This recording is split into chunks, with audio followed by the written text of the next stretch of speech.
This is Kolkata TV's podcast news.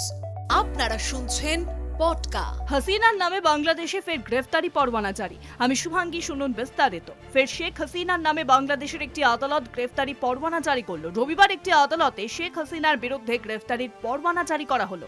পরোয়ানা জারি হয়েছে হাসিনার বোন রেহেনা এবং টিউলিপ রিজওয়ান সিদ্দিকীর নামে। আর প্রায় 50 জনের নামে এই অভিযোগ দায়ের হয়েছে। রাজনৈতিক ক্ষমতার ব্যবহার করে অবৈধ জমি দখলের অভিযোগ উঠেছে তাঁদের নামে। ঢাকা মেট্রোপলিটন সিনিয়র স্পেশাল জাজ জাকির হোসেন এই অর্ডার দিয়েছেন। দুর্নীতি বিরোধী কমিশন তাদের বিরুদ্ধে চার্জশিট জমা দিয়েছে। বিচারপতি জানিয়েছেন 27 এপ্রিলের মধ্যে হাসিনাদের গ্রেফতার করে পুলিশকে রিপোর্ট দিতে হবে।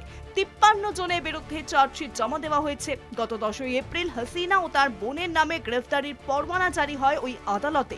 অভিযোগ, গত 13 জানুয়ারি রেহান পূর্বাঞ্চলে 10 কোটিরও প্লট কিনেছেন ক্ষমতার অপব্যবহার করে। উল্লেখ্য, ইতিমধ্যেই হাসিনার বিরুদ্ধে মানবতা বিরোধী গণহত্যার অভিযোগে গ্রেফতারি পরোয়ানা জারি করা হয়েছে। গত 5 আগস্ট হাসিনার 16 বছরের এক টানা শাসনের পতন ঘটে।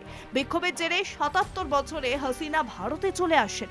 বাংলাদেশে গঠিত হয় মোহাম্মদ ইউনূসের নেতৃত্বে অন্তর্বর্তী সরকার। ইউনূসের আমলে সংখ্যালঘু হিন্দুদের উপর অত্যাচার নেমে এসেছে, নারী নির্যাতন পর্যন্ত বেড়েছে। হাসিনা সরকারের সঙ্গে জড়িয়ে থাকা অনেকের জেলের অন্ধকারে ঠাঁই হয়েছে। হাসিনা দল আওয়ামী লীগের দল ছন্ন ছাড়া অবস্থায় এখন।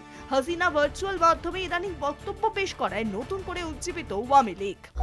শুনুন পডকা রাত দিন 7 দিন।